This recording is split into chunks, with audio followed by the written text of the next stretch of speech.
Welcome to HECTV's live interactive program tonight that's part of St. Louis. The whole production is pulled together. It's going to be a steel bridge. On the American classic novel, The car that put America on wheels. Welcome to HECTV Live.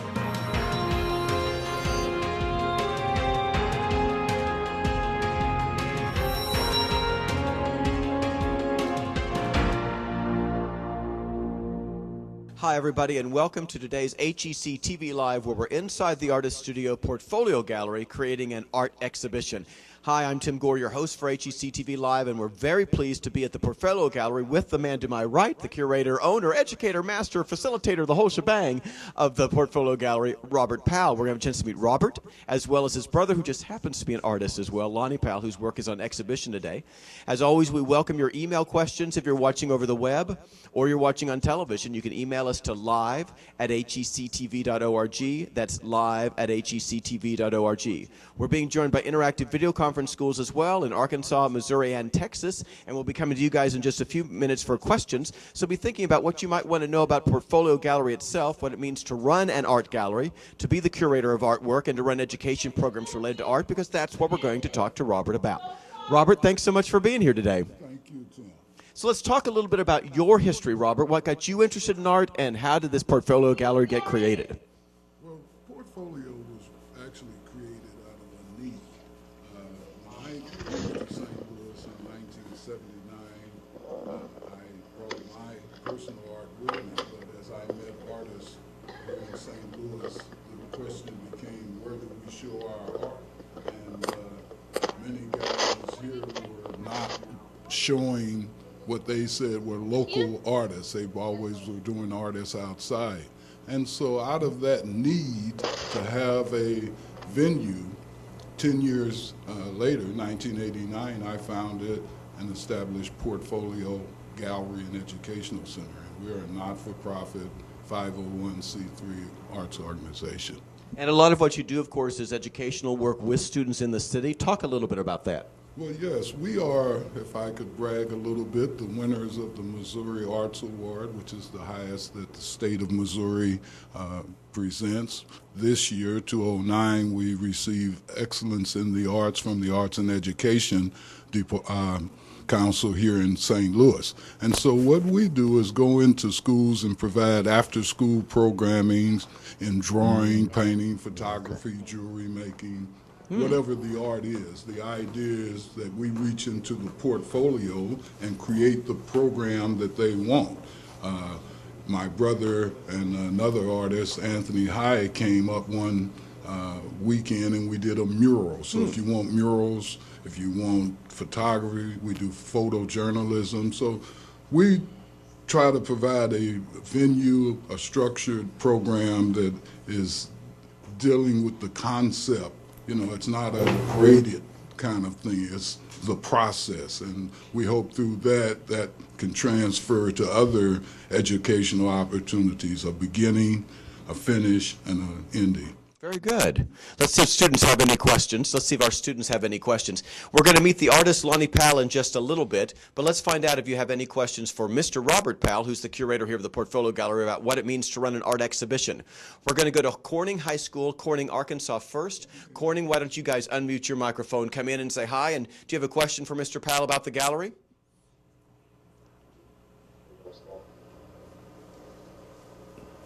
How has the economy affected art sales? Oh, there's an interesting question, Robert.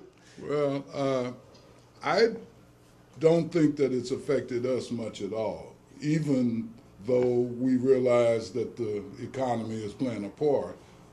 Our existence is really through the educational programs that we conduct by going into St. Louis Public Schools, Ferguson Public Schools, Girls Inc., giving them an art activity that they can complete, and we get a fee for that. So ours is earned income. The selling of art is the gravy part of it. You remember we were talking off camera earlier about who comes in and buys art. So we're trying to build that following that is collecting original art, but it's still a very small group of people who do that, and those who are buying art they use economy as a reason not to. Well, you know the economy. But it's really those who want to buy it, I think, are still buying it. Very cool. Good question, Corning. Let's go to our other groups. Let's go to Milton Elementary School in Laredo, Texas. Laredo, if you're there, please unmute your microphone. Do you have a question for Mr. Powell?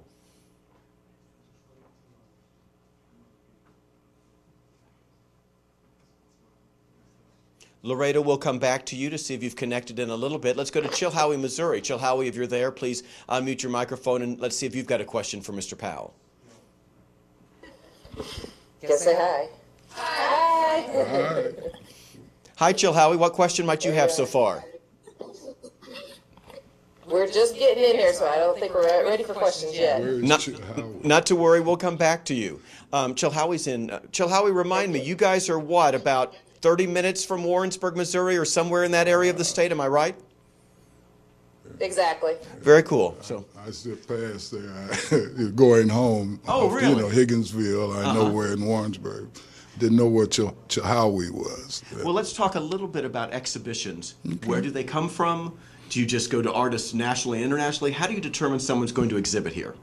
Well, it's really, I think, like everyone else does, they show what they like. And so I have had the pleasure of meeting lots of artists over the 20 years that we've been in existence. So the word has gotten out that we have a nice venue, that people do buy art from time to time, and it's a good place to show. And so we've had the likes of Garton Parks, who is a nationally, internationally known photographer, and I might say the late Garton Parks, and we showed the Hewitt collection of African-American art that had Henry Tanner's work in it, and Romar Beard and Jacob Lawrence, Elizabeth Catlin, a number of outstanding visual artists. So we've done some things, and our name is out there. They go to our website and searching for places, and they find us. Friends tell them, and I always tell friends when they are out traveling and they go to Philadelphia or Utah, wherever it happens to be, and you meet this great artist, let's bring them in. Let's tell the world about them. Yeah. Well, thanks very much, Robert. And one of those great artists we're going to meet now, your brother Lonnie Powell. Thanks for having us here. It's just great to see the place you've got. Thank you. And what we've got obviously in this room is some examples of Lonnie's work. We've got a handheld camera. I'll ask Robert to move aside and we can see a little bit of the work that we're going to see. Figures, various individuals that are part of Lonnie's work. And one of the things you guys are going to learn as we meet with Mr. Powell is that he works in a variety of media as he does his art, drawing, charcoal, pencil, as well as pastels, as well as oils. So we're going to look at all of that, and I'm going to take a chance now to move out of this room, and we're going to go over here to this other room, and we'll turn around and stand in front of this absolutely beautiful work. Lonnie, thanks so much for being here today.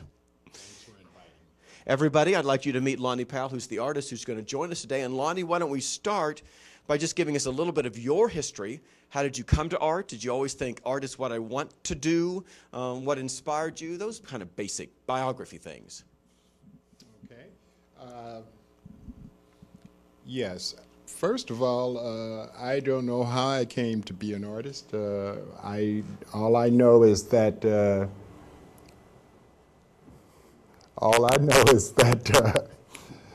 from the farthest reaches of my mind, as far back as I can remember, I have been drawing things, and I don't know where the inspiration to do that came from, except from maybe the cartoons in the Sunday newspapers. I've always drawn. I've always known that I was going to be an artist, and that's more or less it. And you're based in Kansas City. I am. And you've shown at various places around the country. Talk a little bit about your history as an exhibitor of art and just the kind of work you do in general. Okay. Well, I've shown mostly in the Midwest. I am a member of the National Watercolor Society, which is a national organization of watercolor colorists around the country. My work all stems from the idea that I wanted to be the one to produce positive images of African Americans. When I was a kid, I saw very few images of African Americans in American art. And when I did see them, they were in some kind of servile position, holding George Washington's horse for him or something. And I decided that, you know, there was much more to us than just that. And that is what I try to do. One of the things that I try to do in my art. Very cool. Let's see what questions students might have to start with, and then kids, we're going to give you a chance to see some video we filmed as they were putting up the exhibition, and we're going to talk about how they determined what was going to go where and how that exhibition was put together. But let's go to you guys to see if you have a question right now for Mr. Powell. Let's go to Corning first. Corning, a question?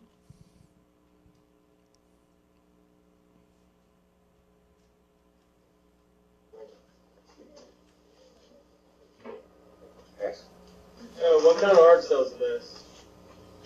I do the art that I like, and I hope that people like it. I'm inspired basically by the figure. I've been called a portrait artist. I don't think that I'm a portrait artist per se, but I do use a lot of the figure. But what kind of art sells the best?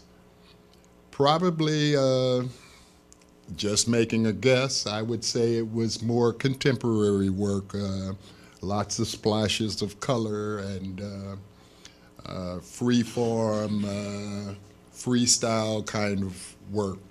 I am a realist, and I do realistic work.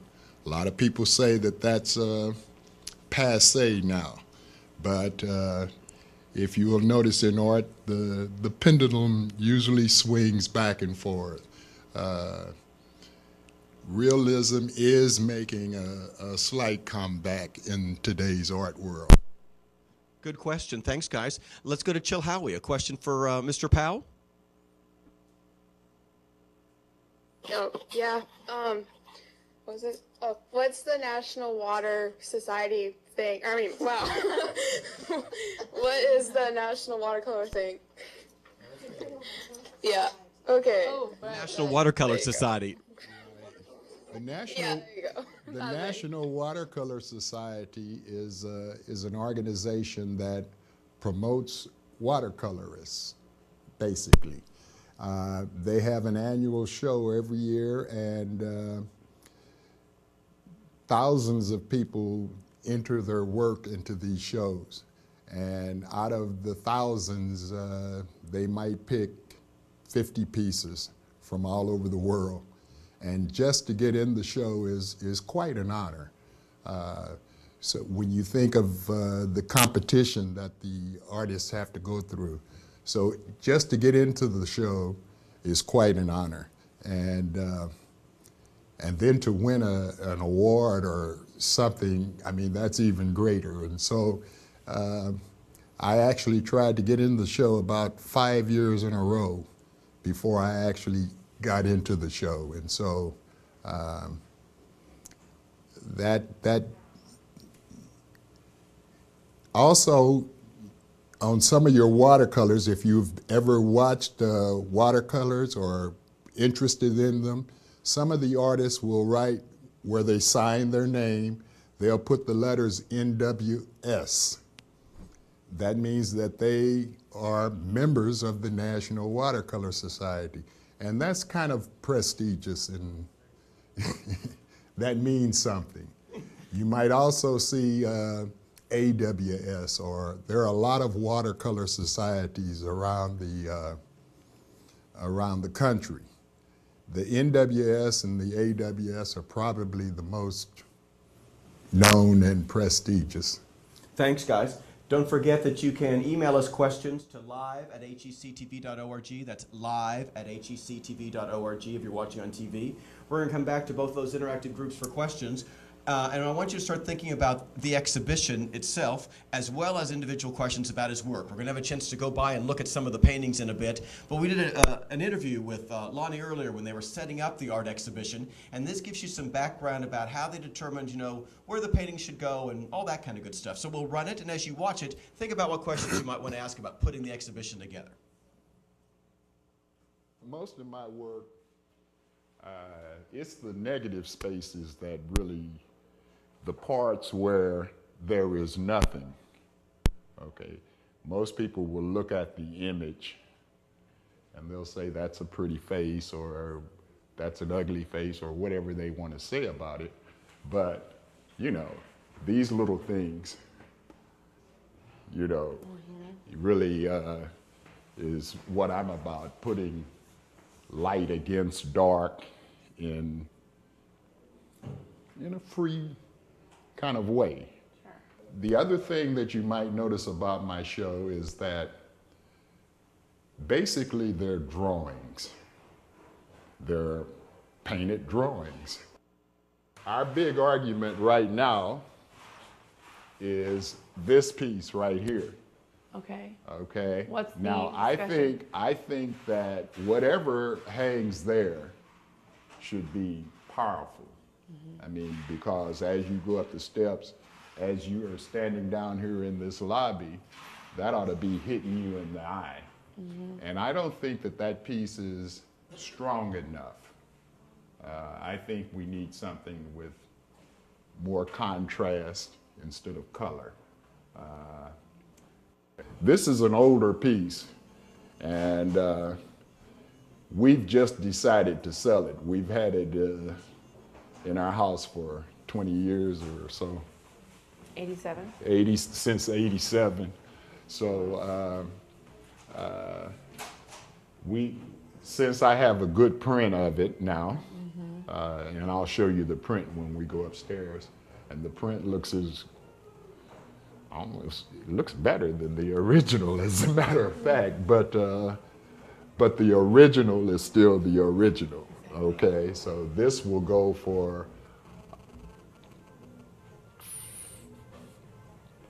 15, 20 times what the print will go for. What about the frames? How do you decide what frames to put around? What impact does that have on the paintings? Wow. Has a tremendous impact. I have a good framer that we've haggled so much over the years about what I like and what he likes that he finally knows what I like, and he has good ideas too. And so we've kind of bended and blended over the years until we kind of think alike. Well, because you can imagine what a black frame would do to make that painting look completely different, or that Oh, picture yeah. look completely different. Yeah. You know, And I have a piece in the other room. And the other thing, when you're getting ready for a show, to be truthful, all of the frames are not made for the piece, okay? Because I might not have time to get it to the framer, but I've got a frame laying around here, so I'll just stick it in there and hang it up. These pictures that are on the floor, Right. just still have to be hung. But is this room ready? Is this room set to go? More or less. Decided on? More or less. We're arguing about whether this or this will work best here. This is a real tight spot. And since I have so many pieces. Now this is interesting. Yeah. Because this is the only scenic picture I've seen. Right? I haven't seen, everything else is an image or a person or a... I like people. Yeah. But I'm starting to like landscapes. All right?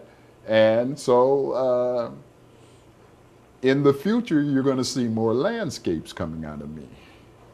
This one is called Lakewood Autumn. And I was just fascinated here with the colors, the fall colors. Got to me. Why this room for this one? Well, like I said, we're still. Why that's another possibly battle. this one? Well, because of this little space here, it narrows it down where not too much will go there. Right. And so while we're here, I think that looks pretty. I thought that would sit in with the frame Yeah. and the woodwork, you know, that it would, and that pops that orange with all of that brown around it. I thought that would look nice. On the other hand, we call this one smiling back. Because the color in there goes well with That the yellow, too. that Yeah. yellow does its own thing here with these browns. So. Will they each find a place for the exhibit? Oh yeah. Okay. I like both of these pieces, I do and too. we're gonna find some place to hang them. So you saw this downstairs. That's a print? That's a print on canvas. Okay. Now my print man, he's a genius. Okay. Can I touch? Can I Sure, feel you it? can touch it. It's on canvas. Look at the back. So he's projected that image right onto a canvas. Now that And looks that's a G clay. like, that feels so smooth, but it looks just like a paint, like a canvas. Right, right. That's crazy. So I figure I can sell the original, and we can live with the print. So there you have some good conversation with our producer Laura Susik and Lonnie talking about putting up the different works. Let's see what questions that brings to mind for you guys, because a lot of information was covered there. We'll go to Corning, Arkansas for 2 questions, and then we'll go to Chilhowie for 2 questions. Corning, go right ahead.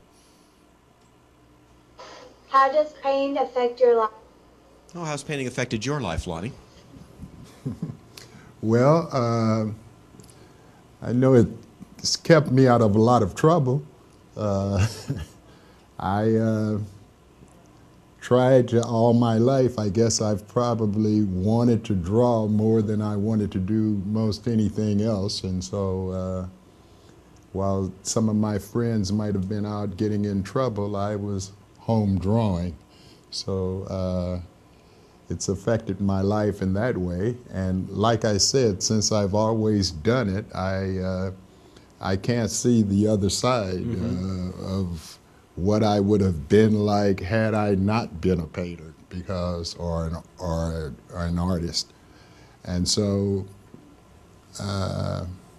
it's given me a whole lot of joy, and it's given me a whole lot of pain. Thank you for that question, Corning. A second question from you guys right now? How much does your paintings usually go for, and how many do you expect to sell each year? I knew somebody would ask that. I was going to if they didn't, so you weren't going to get out of that, Lonnie. I was going to ask it if they didn't. How do you determine price, and, you know, how is the market for you? Well, it's been pretty good. I'm not complaining. My paintings go for 5 figures most often, although I have 1 or 2 that are priced higher than that, but nobody's bought them yet. How do you determine the price of a painting? Well, it's and that's a good question, because I have a vision in my mind as to what I want to produce, and I judge them on how close I come to the vision in my mind. And so it might be a little small piece that I want $10,000 for, and there might be a great big large one that you can have for $3,500. But that's basically how I do it. And it has nothing to do with size. It has to do with me, how close I came to the vision in my head. And of course, I've never done a piece that was as good as what was in my head. 2 good questions, Corning. Thanks. Let's go to Chilhowie for a couple of questions. Chilhowie, what's your first one? Why would you rather sell the originals instead of the prints? Ah. Okay. Well, first of all, originals pay better. They cost more. Secondly, I don't know, I think a lot of collectors or people who buy art, they get a certain kind of pride of having the only one like it in the world, okay? And that uniqueness of the piece. When you make a whole lot of prints of it, somehow it's not the same. I mean, you know, the original thing. On the other hand, if everybody else in the world has a print and you have the real deal, that's pretty important too. So I don't know, I'd rather have people buy original work. They work with my sweat and my myself in it, you know. And of course I sell prints too, but usually when I sell prints, I do limited editions, and even with my prints, there's rarely more than 50 prints made, okay, rather than 5,000 of them. You know? So I want to keep the work close in numbers. I don't want a whole world full of my prints out there. Good question, Chill Howie. What's your second one? What was your first painting? Like, what did it look like? Oh, we're going back deep into the man's history now. That was probably something I scribbled on my mother's dining room wall that I got spanked for, and of course the painting was not saved. But I started just like everybody else. I thought they were great when I was 5 years old. I thought it was the greatest thing in the world. You look back on them 5 years later and you say, boy, that's bad. And then, you know, and you look back 20 years later and then you say, well, that wasn't bad for a 5-year-old. And then you, I don't remember the first painting. I know that I have painted every time I got a chance to get some paint. And that was probably a watercolor. And we had a house fire that burned up a lot of my old, my very young paintings. The oldest painting that I have is when I was about 10 years old. Oh, wow. I still have that, and it is not for sale. That's neat. Well, we had an email question come in about advice you would have for aspiring young artists. Kid graduates from high school, he or she wants to be an artist. Is there a path that you would recommend? How do they think about art school? You know, those kinds of questions. Well, the first thing you have to do to be an artist is you have to develop some thick skin, you have to get stubborn, and you have to like your art probably more than anything else that you like to do, because you're going to have to spend a lot of time practicing your craft. And that would be the advice that I would give to students. You'll have to really be able to believe in yourself, because eventually somebody's going to tell you that you need to stop painting and go get a job and bring some real money here. But if it's in you, you're going to continue, and it has to come from in you. And you have to love it. You have to develop a passion for it. Well, That's a great answer to an absolutely excellent question. Let's talk a little bit about some specific things with this exhibition. When we went through the video we saw before, we looked at a painting that was at the top of the stairs. We saw a painting that was going to go at the top of the stairs. Yet when I came to the opening night of the exhibition, the painting that I saw in the video was not the painting that is currently on the top of the stairs. We have video of that to show the students now so we can see that video run of the painting that is currently at the top of the stairs. And they're going to see that it's different, obviously, than the one that was in the video before when you guys were putting things up. And let's talk a little bit about this as an example of how you hang work and why work goes in certain places and that kind of thing. Was this a moment that you and Robert had a little hand-to-hand combat about what object of art would go best in what space? Why this painting there as opposed to the other one? Well, Robert has very definite ideas on how he likes to display the work in his gallery. And usually the artist has no say-so. Robert takes the work, he makes it flow in a way that works well with his mind. But coming up those steps is since the show is on 2 levels, I thought that whatever was on those steps should really have an impact. And I thought that the colors there would show better out of that spot. Robert had another idea, but it finally came out that I won because the rest of the show was his. How kind of him to give you just one little He answer. gave me one little nugget. Yeah. Well, let's talk about this piece that's behind us, because this has obviously been something the kids have had a chance to see quite a bit. A very impressive, is this charcoal? Charcoal. Very impressive charcoal drawing of what I would say is a very peaceful, tranquil, serene figure. It looks like someone who I find in Morocco to me, something in the Middle East. Right. This was, I see, done in '97, so obviously this exhibition is work from a whole lifetime, not just recent work. Talk a little bit about this as a piece, your work in charcoal and the drawing aspect that you like to do so much, and then the name of it, and then I want to specifically get us to talk a little bit about the way it's being displayed, but we'll hold off the frame conversation for a bit. Talk about the piece itself.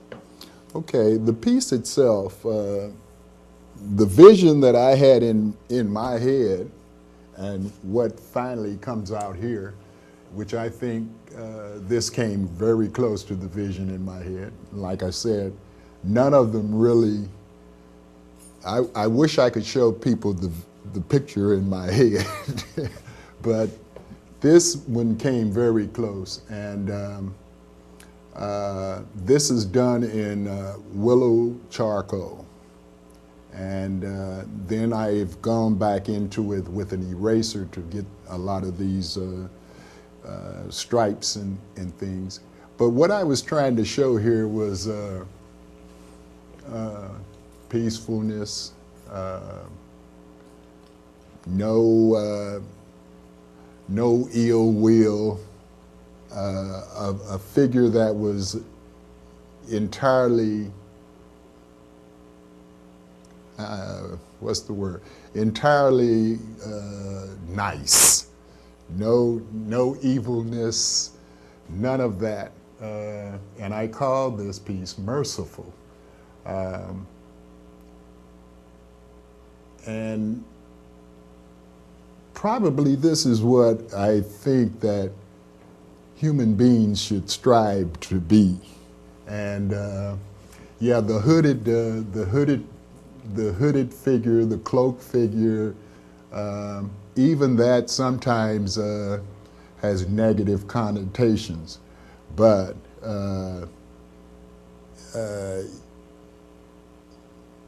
that this kind of serenity, this kind of goodness can come from people all over the world.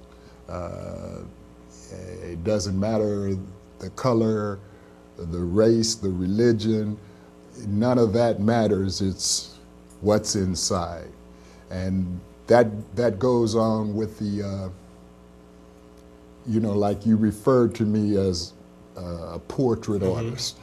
Well, I am, but then I'm not. The portrait is, or the face, is just something, it's a palette which I can paint on, and what I'm trying to do is show lights and darks and the expressions, what life has made of a person, not what a person was born with, but just the act of living puts different lines in the face. It does. I've noticed that. Different countenance on the face. How life has touched these people. What they actually look like, you know, is not that important to me. Now, I guess because I can draw a little bit, if I do use a model, it's going to look something like the person. Let's talk a little bit about the frame, because this is a pretty ornate frame compared to a lot of what I see. This frame was deliberately selected for this particular piece. Oh, yeah, and a lot of time went into the framing of this. This is usually, I just want a simple strip around them. But when I saw this molding and this mat, it just seemed to go together. And it is a little artsy craftsy, but I can't imagine another frame doing any greater justice to this piece. And I understand this drawing has sold. It did sell. So work can be and sold. My wife loved this, and she's very upset. We're going to go to more student questions in just a minute, but I want you guys to think about a couple of things as we do. One, the name of the exhibition that Mr. Powell has put together is called Still All Over the Place. And when I come to you, I want you to possibly brainstorm why you think that might be the name of the exhibition, and then last was Mr. Powell himself. So the name of the exhibition is Still All Over the Place. And the second thing I want to draw your attention to is the second drawing that we're going to look at over here of this man in red. And I want you to look at this. This is done with watercolor, correct? Watercolor. So this is a watercolor as opposed to a drawing. And what I'm interested in getting from you is your reaction to this painting. What kind of emotion do you see in this painting? What kind of message do you see coming out of this painting? As we pick up on the conversation that Mr. Powell and I were just having, as he talked about emotions and wanting to convey certain ideas about how people are feeling, what's happened to them in life. So let's go to Corning, Arkansas first. One, what are your thoughts about the title of the exhibition, Still All Over the Place? Two, what are your ideas about the emotion conveyed in that watercolor? And three, then, do you have another question you want to ask Mr. Powell? But let's go, first of all, to your response to the exhibition title. What do you think that might mean, guys? Is the exhibition title used to show that you see life in still planes of color and picture? Oh, there's an certain emotions frozen in spots. That's a cool thought. Okay, excellent, interesting idea. And do you guys have a thought about the emotions you see conveyed in that watercolor we were looking at? It looks like either agony or rage displayed by the world's corrupt impulse. Okay. Agony and or rage. We're going to let Chilhowie talk about that in a minute, but before we do those two things with Chilhowie, Corning, do you have another question right now? No, we did not. Okay, let's go to Chilhowie. Chilhowie, the same two thoughts to begin with. What's your response to the title of the exhibition, Still All Over the Place? What do you think he might be going for there? That art's all over the place, and that he's, what is he doing? Just trying to put it all together, like, you know, in all these different paintings and stuff. You know, that is amazingly close to the story. We'll get the answer to that first, and then we'll go back to your reaction to this painting to see how it may agree or disagree with Corning's. Talk about the title of the exhibition, Still All Over the Place. How did it come?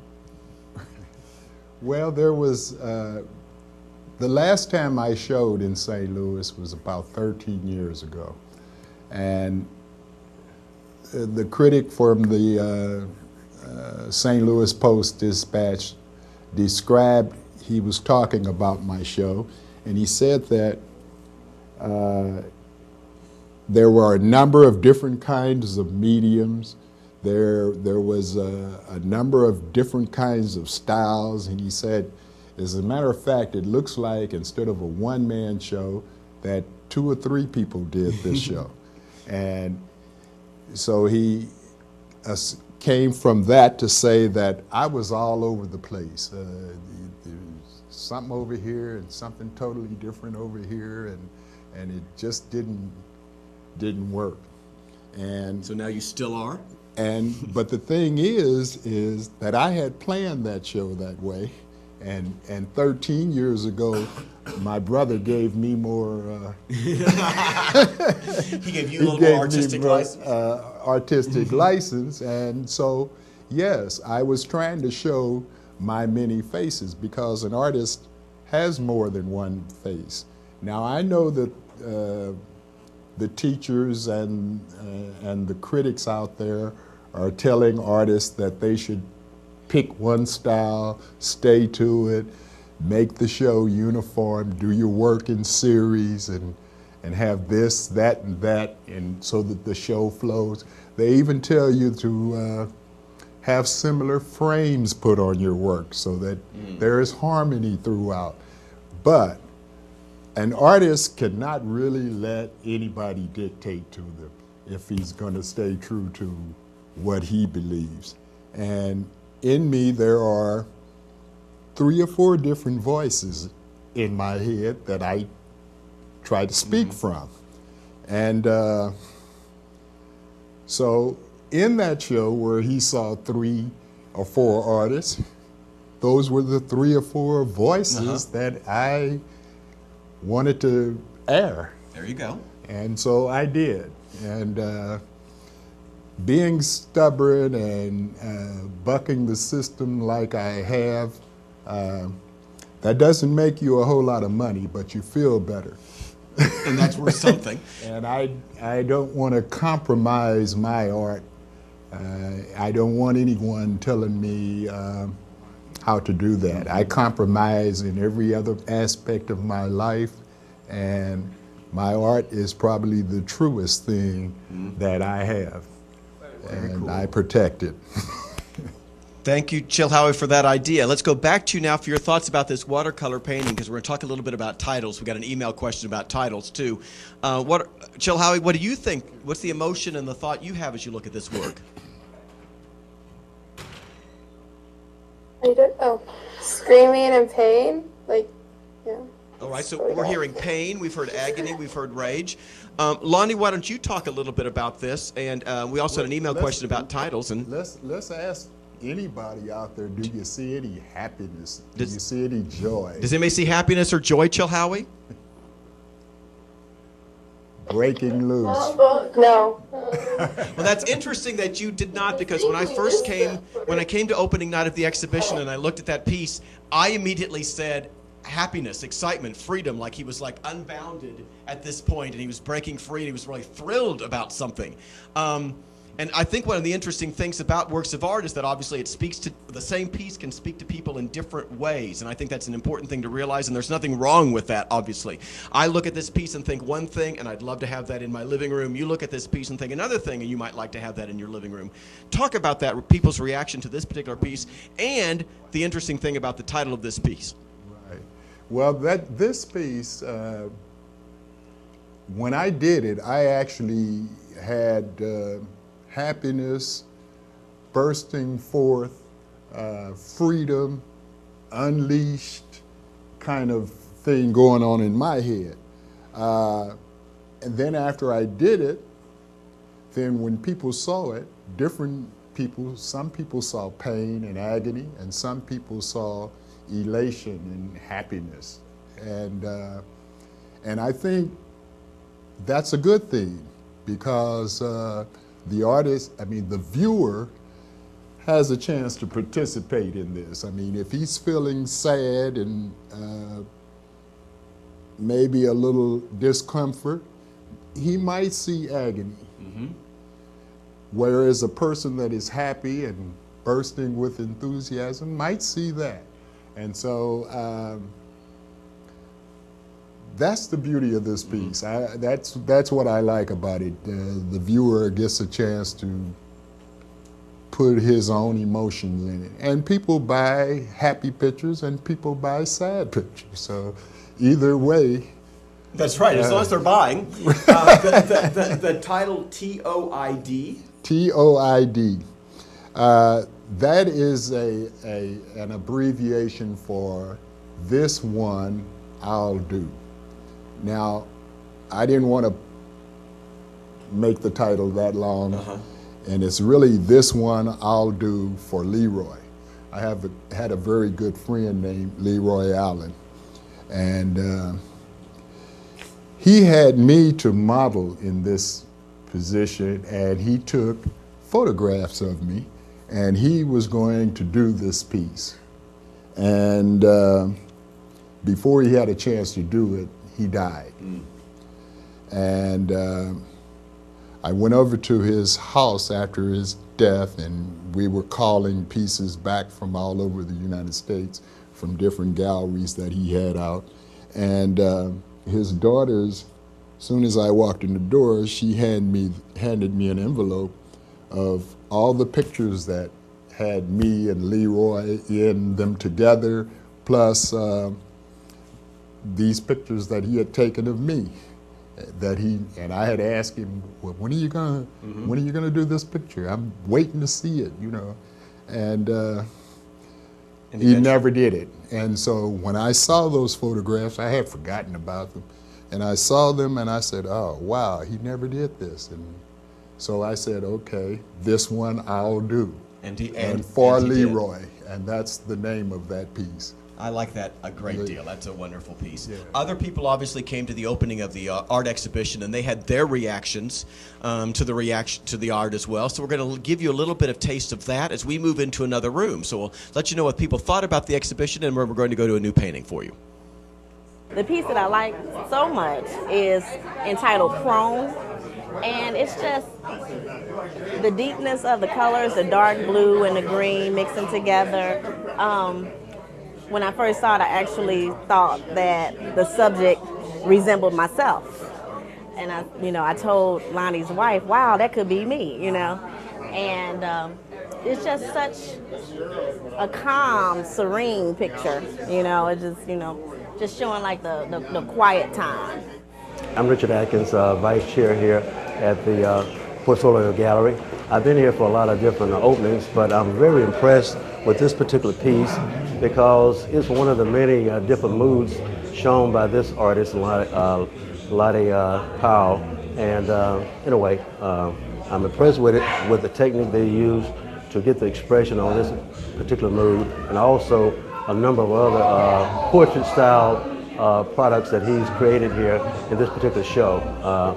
It shows, again, a very specific mood, and he's been able to pull that out of the work that he's done here on this particular case. So there you have some people's reaction to the work. Obviously, some people's reaction to the work, and we're in a new piece right here. We've got about 10 minutes left in the show, and I just want everybody to know that because we want to come to your questions again. But don't forget that if you've got questions that you can't get to us during the program, you can email them to us at live@hectv.org, and we'll be able to get your responses back with email as well. Is this watercolor? Is this pastel? What is the medium we're working? This is a pastel we're working in here. And we had talked earlier, one of your a painter who you really like, who's an influence on you, is Vermeer. And the students may or may not be familiar with Vermeer's work, but one of the things that's absolutely fabulous about Vermeer is his use of light in paintings. And this is a really good example of that, as we can see the light come in from the upper left of the picture onto this child's face. And this image comes to you from a trip you made in Uganda, right? Right. And we were visiting Sister Mary Kevin's orphanage in, actually in Kinshasa, Uganda.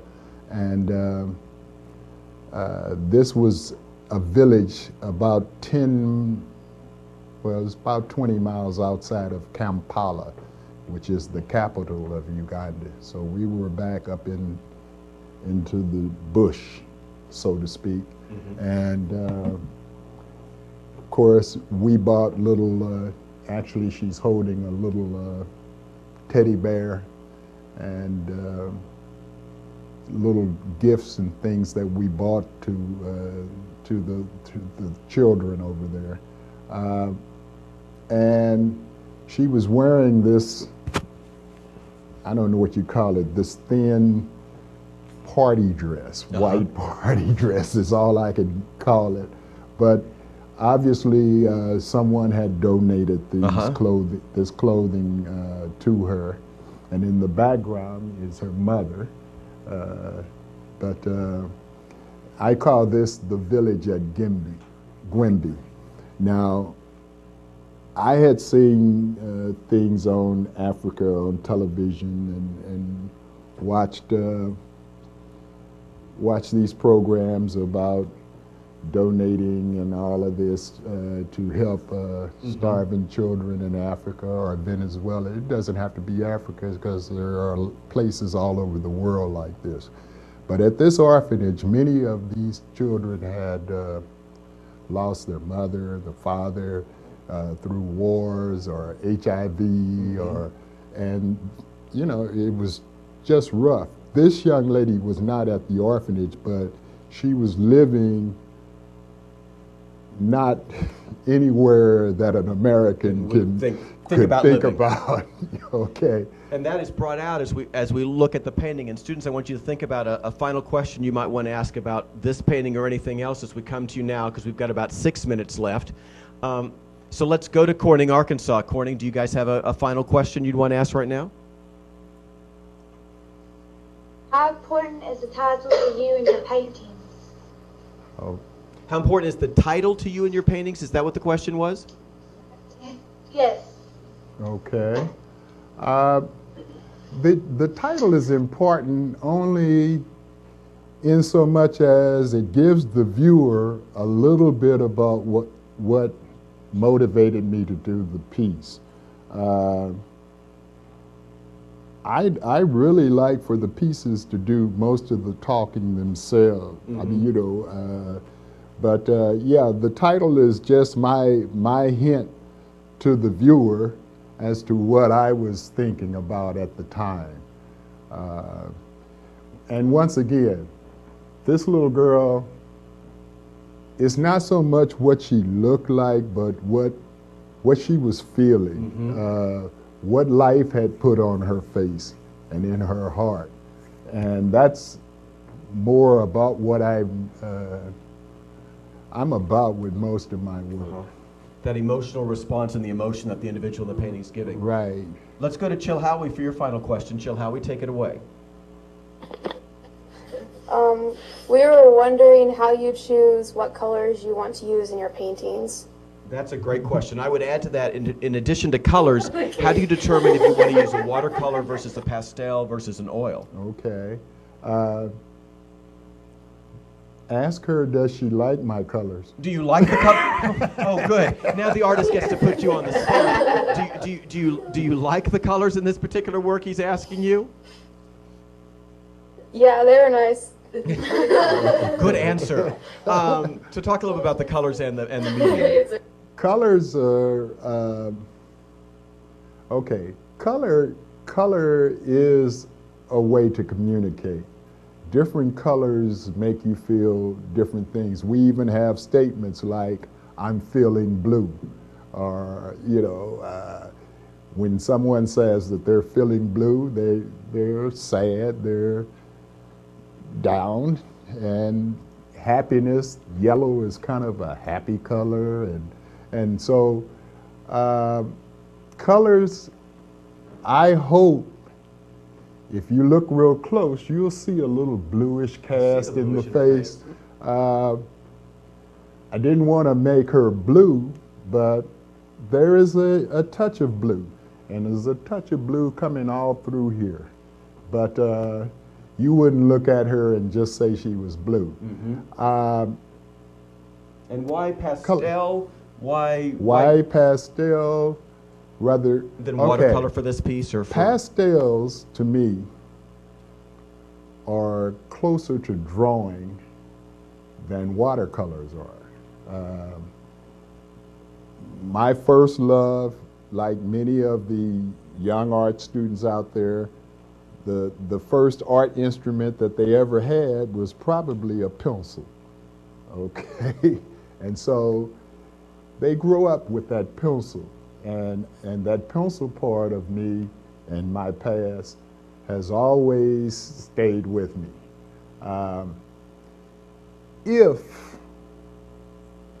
If I could, I'd probably just draw. But I want to sell some of these works, and people like color. So I like color too, but I still think I like black, white, and gray and variations of that probably better than I like color. But I just try, you know, of course, going to art school, they teach you all about colors and complementary colors and tertiary color systems and split complements. All of you art students out there probably know what I'm talking about. This is kind of a complementary color scheme, being that orange and blue are complementary colors. The red and the green. The red and the green, complementary colors again. So a lot of this is just the science of what colors go to better together. And so I wanted to use a little orange, I wanted to use a little blue, but I didn't want it to be so directly orange and blue. So the blue is highlights coming out of here, and the orange. The dirt in Uganda is red almost. It's this red dirt gets in your nose and your eyes. well, the color. That was a fantastic question. Great question. Because it's tremendous to look at the color, and obviously, as you guys go to the Portfolio Gallery website, portfoliogallerystlouis.org, then you'll see examples of Lonnie's work, and as you watch the video of this show, which will be archived on iTunes U for you, you'll get to see the colors that come out in the painting. And this is another one of my very favorite. This is a beautiful. We only have 45 seconds, Lonnie, so I'm going to have to say thanks very much for being with us and giving us the chance to interact with you and see your works. And I want to thank Robert Powell and everybody here at Portfolio Gallery for providing the venue and the chance to do this. We'll be back on Thursday, both at 10 and 1, where Lonnie and I will have a conversation about the work in much more specific detail. If you're not able to join us live, then those programs will be archived on iTunes U afterwards as well. So hopefully you can join us on Thursday for those and watch it on the web at hectv.org if you want to. The exhibition is still here at Portfolio Gallery in St. Louis until the middle to the end of January, so you have the chance to see it if you come to St. Louis. As always, it's a pleasure to be with you on HEC TV Live. Thanks to our student groups for joining us today. I'm Tim Gore saying thanks, goodbye, we'll see you soon.